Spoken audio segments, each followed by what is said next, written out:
When did your father start growing hops? Was that, were I you think always doing that on the farm? as long as I remember, yes. I think they planted their first hops in 1890.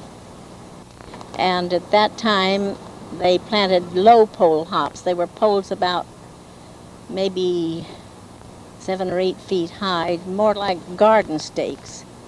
And it was just like an arbor that you walked through these fields of hops. And he planted just a part of his acreage in that, and the other was in prunes. My grandfather was the man who planted these. He was I think he planted the first hop fields in Sonoma County. And later, in the early 1900s, he went from the low poles to what they called high pole hops. And those poles were as tall or taller than the telephone poles you see, or the light poles around.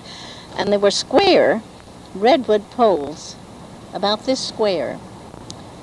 And had wires attached to the tops of them, which could be let down on the ground when the Japanese put these strings on them. They made trellises of strings. The strings went this way, straight up and sideways, and then down to the ground, and the hops were trained on those. And they had a man who was called the high pole man when they were picking hops, who came along with a curved hook and cut the vines down after you'd have picked all the lower portion of it. He came and cut the top of the vines down so you could pick that. It was fun to pick hops. Did the kids help with the Oh, harvest? heavens, yes. We picked hops and prunes and everything. And did you wait to go to school until after that was School didn't start till hop picking was over. That was the economy. Now they don't pay much attention. They won't let children work these days, you know. But we delighted in it. My word, we picked hops for a penny a pound, and we could make $25 in hop season, and that was lots of money in those days. And we were always allowed to buy ourselves some special clothes or do what we wanted with it. But it was quite a boon to have the children make enough money to buy their clothes. Of course, Mother made most of our clothes, but even that cost money. Did she spin? No. Did your grandmother spin? I don't think so. My grandmother made beautiful quilts and did needlework of all kinds, but I don't believe that either of my grandmothers spun. I have in the attic or someplace an ugly, ragged old bedspread that was sent to my mother by some distant relation in Missouri who said she wanted Mother to have this. And it's a bedspread that is in sections like this. It's just white of a woven material. And I think this woman's name was Mrs. O'Neill, and where she came in the family I don't know, but she liked my mother. And she came out to visit my grandparents. And when she went back, she sent my mother this bedspread. Well, it was not usable, and I've kept it, and I don't know what I'm ever going to do with it because it has holes in it, but it's up there. And it's supposed to be hand woven. If I'd thought about it, I'd brought it down and let you see it, but it isn't anything that's worth much because I don't know the history of it. What kind of advice did your mother used to like to give the kids? Mother didn't give us advice, she told us.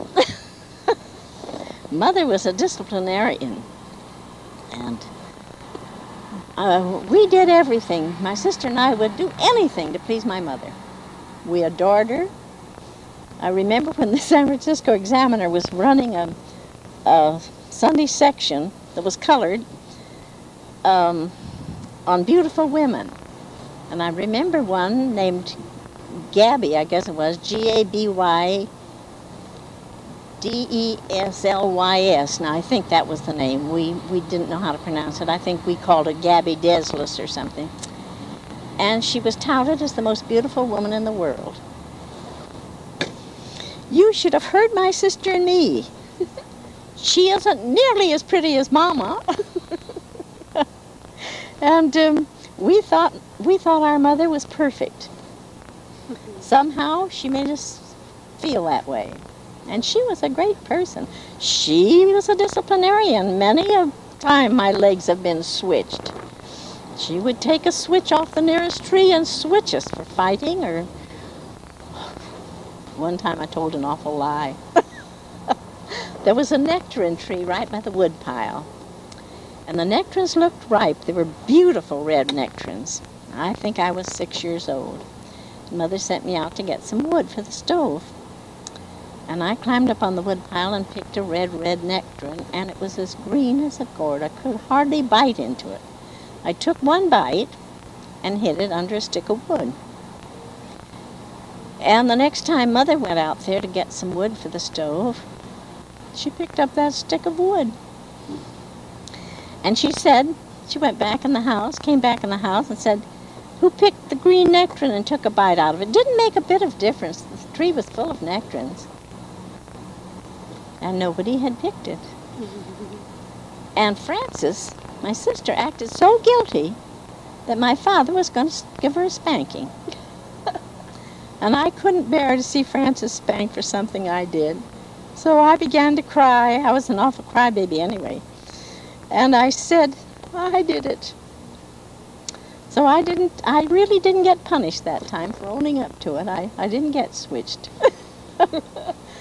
Because it was something that didn't really matter, but I never told another bad lie like that. I probably have told lots of little white lies, but never a really bad one.